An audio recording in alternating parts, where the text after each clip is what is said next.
दोस्तों, एस्ट्रोवन में आपका स्वागत है। मैं अशोक अग्रवाल।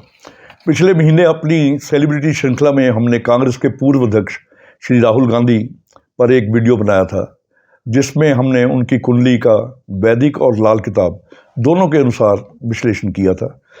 हमारे पास राहुल गांधी की 3-4 कुंडलियाँ थी, 3-4 समय थे, यानी कि उनमें से हमने अपने अनुभव के अनुसार या अध्ययन के अनुसार, जैसा हमें गुरुजी सिखाते थे कि कुंडली को कैसे सही किया जाता, तो अपने तरीके से हमने उसे तुला लग्न की कुंडली बनाई, जो कि उनका जन्म समय 19 जून 1970 और दोपहर को 14:28, यानी कि बाद दोपहर 2:28 पे दिल्ली में उनका जन्म हुआ था। और उसके अनुसार हमने कुंडली को बनाया, और जब उनका अध्ययन किया तो उनके जो जीवन के हालात थे उनसे उनको मिलता हुआ पाया। तो और ये जो अध्ययन था, मैंने अपने अनुभव और अनुभव के अनुसार से, या अपनी जो मैंने अध्ययन किया उसके अनुसार मैंने इसका किया था। तो ये जो वीडियो था हमारा, पिछले महीने हमने डाला था श्री राहुल गांधी पे, उसमें हमने इनका आने वाला समय भी को टटोलने की कोशिश की थी। कल कर्नाटक विधानसभा में नतीजे आए और जिसमें कांग्रेस को स्पष्ट बहुमत मिला।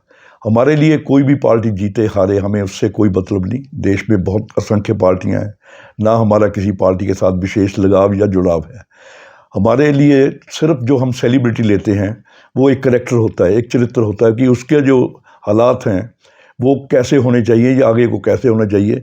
सेलिब्रिटी इसलिए रहते हैं क्योंकि वो मशहूर प्रसिद्ध व्यक्ति होता है, उसके बारे में सब जनता को जानने की जिज्ञासा रहती है, इसलिए कोई ना कोई सेलिब्रिटी लेते रहते हैं। हमने माननीय प्रधानमंत्री श्री नरेंद्र मोदी जी पे भी पिछले साल एक वीडियो बनाया था, आप लोगों ने बहुत सराहा। तो हम तो उनके सिर्फ ग्रह की विवेचना इसलिए करते हैं कि जो हमारे दर्शक हैं उसमें बहुत से दर्शक ऐसे हैं जो ज्योतिष सीखते हैं, तो उनको पता चले कि कौन सा ग्रह कहाँ बैठ के, किस भाव में बैठ के किस भाव को देख रहा है, उसका दशा में क्या फ़र्क होगा, दशा में वो अपना कैसा असर देगा। सिर्फ हमारा मतलब इतना ही होता है। हमारे लिए सारी जो सेलिब्रिटीज़ हैं एक समान हैं। अब राहुल गांधी का जो हमने विश्लेषण डाला था, तो उसमें बहुत से दर्शकों ने हमें फ़ोन करके हमारे विश्लेषण को बहुत सराहा, और बहुत से दर्शकों ने मुझे ट्रोल भी किया। उन्होंने मुझे कहा कि आपने कांग्रेस का स्तुति गान किया है, और किसी ने कहा कि जो राहुल गांधी ने से आपने पैसे लिए हैं। कभी किसी ने कुछ भी कहा, चलो जो भी है आप वेलकम हो। आपका जो नज़रिया है, जो आपका दृष्टिकोण है, जो आपके कमेंट्स हैं सर बातें पे, आप ऐसे ही हमारे वीडियो देखते रहें। और जो आलोचना होती है, आलोचना से हमें बल मिलता है। तो आप हमें आलोचना करिए या सराहना करिए, हमारे लिए एक समान है। अगर आपने देखा, इसके लिए आपका बहुत बहुत शुक्रिया। कल हमने पाया, जो हमने अपने वीडियो में राहुल गांधी जी के वीडियो में जो हमने डाला था, कि उनके बारे में जो हमने आंकलन किया था वो काफ़ी हद तक ठीक होता दिखाई दे रहा है। उनकी कुंडली का जो मैंने विश्लेषण किया था, उनकी ग्रह स्थिति और उनकी लाल किताब के अनुसार जो दशाएं महादशाएं चल रही हैं, उनके अनुसार मैंने उसका विश्लेषण करने की कोशिश की थी। अब मैंने जो इनका आकलन किया था दशाओं के हिसाब से, वो कैसे किया था। इनकी तुला लग्न की कुंडली है।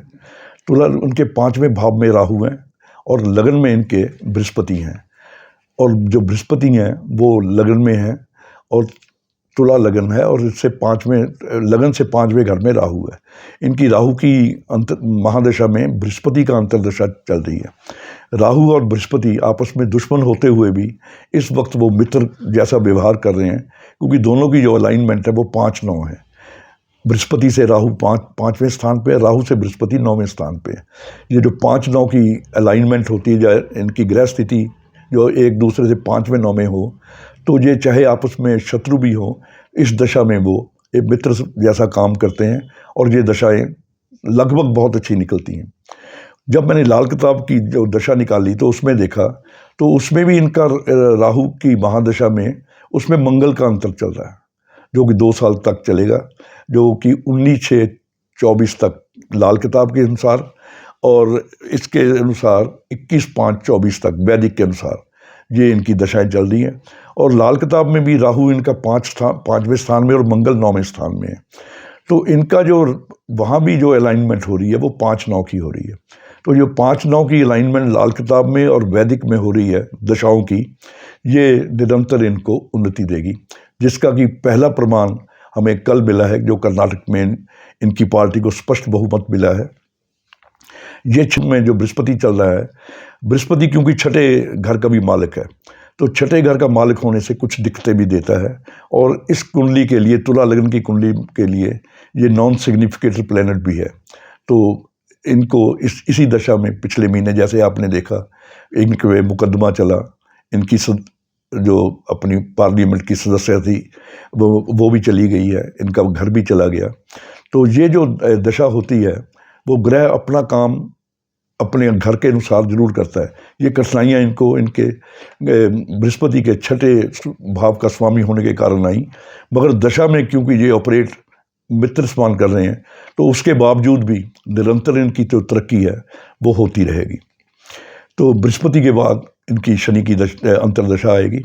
तो जो शनि का अंतर आएगा, शनि इनका लाल किताब के अनुसार बहुत बढ़िया है, वो 7वें घर में उच्च का माना जाता है। हालांकि वैदिक कुंडली में इनकी वो नीच का शनि है, मगर क्योंकि बृहस्पति की दृष्टि लगन से पड़ रही है, तो उसका नीच भंग वैदिक के हिसाब से हो रहा है, और लाल किताब के अनुसार वो उच्च का शनि है। तो इस प्रकार आने वाला जो समय है राहुल गांधी के लिए निरंतर इनका जो कद है उसमें वृद्धि करता रहेगा।